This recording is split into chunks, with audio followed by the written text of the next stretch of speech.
adik-adik, hari ini kita akan sampai pada bab 4. Bab 4 kelas 12 pembelajaran bahasa Indonesia dengan judul menikmati novel. Bab 4 menikmati novel kita bagi menjadi 2 bagian. Hari ini kita sampai pada bagian yang pertama. Siap adik-adik? Oke, kita mulai. Kompetensi dasar yang akan kita bahas pada bab 4 ini adalah menilai isi 2 buku fiksi yang dibaca dan 1 buku pengayaan. Buku pengayaan boleh menggunakan buku ilmiah populer atau buku ilmiah lainnya. Yang kedua, menyusun laporan hasil diskusi tentang satu topik dari buku baik secara lisan maupun tulisan.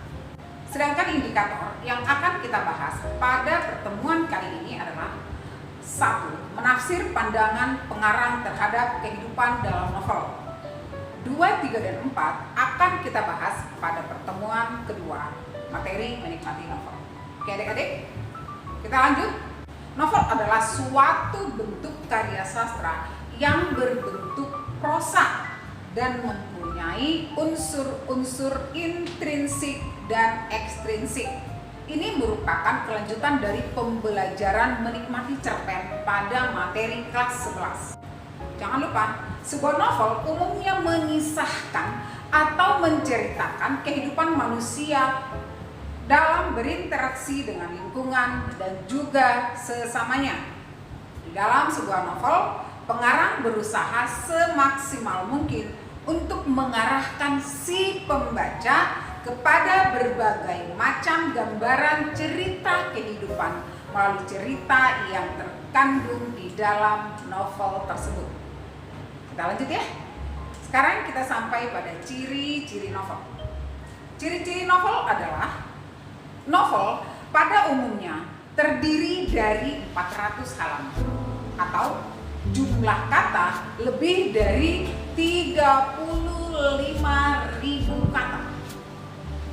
Ciri novel yang kedua, novel durasi membacanya cukup lama, minimal 2 jam atau 120 menit. Atau bisa juga kita sampai baca harus pakai istirahat dulu dan fase-fase tertentu. Ciri yang ketiga, novel bergantung pada pelaku yang lebih dari 1. Umumnya pelaku dalam novel lebih dari 1 pelaku ya. Jadi kita lanjut.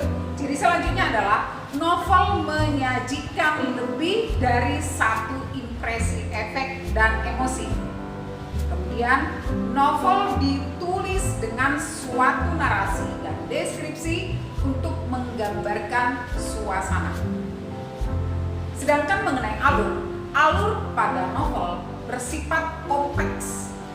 Bisa saja novel menggunakan alur lebih dari 1, 2, 3. Kemudian sebuah novel yang panjang terkadang memiliki kalimat yang diulang-ulang. Oke, kita sampai kepada jenis-jenis novel. Berdasarkan nyata atau tidaknya, sebuah novel dibagi menjadi 2 jenis. Yang pertama adalah novel fiksi. Novel fiksi dikembangkan sebelumnya dengan menggunakan daya imajinasi. Contohnya apa? Harry Potter. Yang kedua, novel non-fiksi. Pelajaran sebelumnya kita sudah membahas tentang novel sejarah. Nah, ini termasuk bagian dari novel non-fiksi. Kemudian, jenis novel berdasarkan genre cerita itu dibagi menjadi beberapa jenis. Yang pertama, novel romantik. Novel romantik atau novel romantis biasanya mengisahkan kehidupan remaja, percintaan, putus cinta, dan lain-lain. Misalnya Romeo and Juliet. Kemudian yang kedua, novel horor. Novel horor itu novel yang mengandung unsur-unsur serem gitu ya, yang membuat kita takut dan bergidik. Nah, yang ketiga, novel misteri. Novel misteri itu terbentuknya sesuatu yang merupakan suatu rahasia yang sulit diungkap kebenarannya. Itu disebut dengan novel misteri. Sedangkan yang keempat, novel komedi. Seperti namanya, novel komedi itu adalah novel yang memberikan banyak hiburan kepada pembaca atau pendengarnya.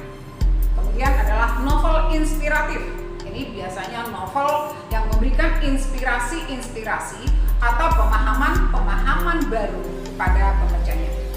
Yang ketiga, novel berdasarkan isi tokoh atau pangsa pasar. Ada yang disebut dengan novel remaja. Ada juga novel dewasa. Nah, novel remaja tentu seperti namanya ya, diperuntukkan untuk remaja. Oleh karena itu terkadang menggunakan bahasa-bahasa gaul dan sejenisnya. Sedangkan novel dewasa karena peruntukannya dewasa itu lebih serius. Selanjutnya kita akan sampai pada materi mengidentifikasi nilai-nilai kehidupan dalam novel. Nilai-nilai kehidupan itu ada banyak adik-adik. Tapi pada kesempatan ini kakak membatasi diri hanya kepada nilai-nilai yang umumnya terjadi atau yang kita sering sebut dengan nilai-nilai yang dominan. Yang pertama adalah nilai moral. Nilai moral berhubungan dengan perangai, budi pekerti, dan tingkah laku manusia terhadap sesamanya.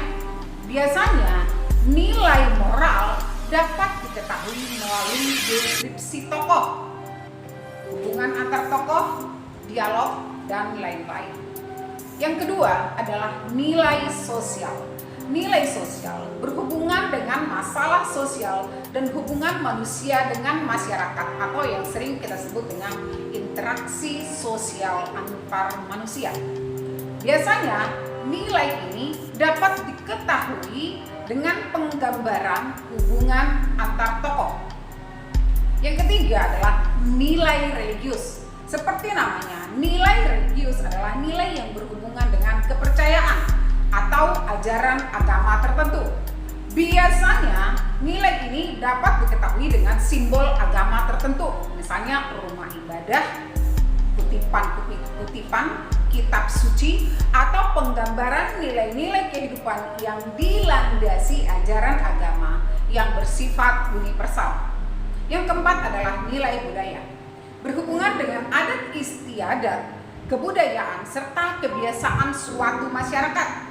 Dapat diketahui dengan penggambaran adat istiadat, bahasa, gaya bicara yang mencerminkan bahasa tertentu, dan kebiasaan yang berlaku pada tempat para tokoh. Seperti di materi sebelumnya, novel teks sejarah yang kita bahas pada novel Tenggelamnya Kapal Van der Wijk. Kemudian, yang kelima, nilai pendidikan edukatif, berhubungan dengan pengubahan tingkah laku dari buruk menjadi baik atau pengajaran, atau bisa juga berhubungan dengan sesuatu hal yang mempunyai latar belakang pendidikan atau pengajaran. Masih semangat kan adik-adik? Yang keenam adalah nilai etika, yaitu nilai yang berhubungan dengan sopan santun atau aspek kehidupan yang merupakan bagian dari nilai moral. Yang ketujuh adalah nilai estetika. Nilai estetika berhubungan dengan keindahan baik dari segi bahasa, penyampaian cerita, pelukisan alam, keistimewaan tokoh, dan lingkungan sekitar tokoh. Kedelapan adalah nilai politik, berhubungan dengan usaha warga negara untuk mewujudkan kebaikan bersama, proses pelaksanaan kebijakan di masyarakat, dan penyelenggaraan pemerintahan di berbagai tingkat di dalam negara. Kemudian kita sampai kepada nilai selanjutnya, yaitu nilai patriotik, yaitu nilai yang berhubungan dengan kejiwaan kepahlawanan atau suatu perjuangan, misalkan perjuangan hidup, semangat yang membara, cinta tanah air, patriotis, dan lain-lain. Kesepuluh adalah nilai psikologi. Hal ini berhubungan dengan kondisi kejiwaan tokoh, misalnya antisosial, depresi, keterbelakangan mental, shock, halusinasi, delusi, emosi yang berlebih, gangguan kejiwaan, dan lain-lain. Yang ke-11 adalah nilai ekonomi. Nilai ekonomi adalah nilai yang berhubungan dengan situasi, kondisi ekonomi, perdagangan, atau permasalahan ekonomi dalam kehidupan bermasyarakat.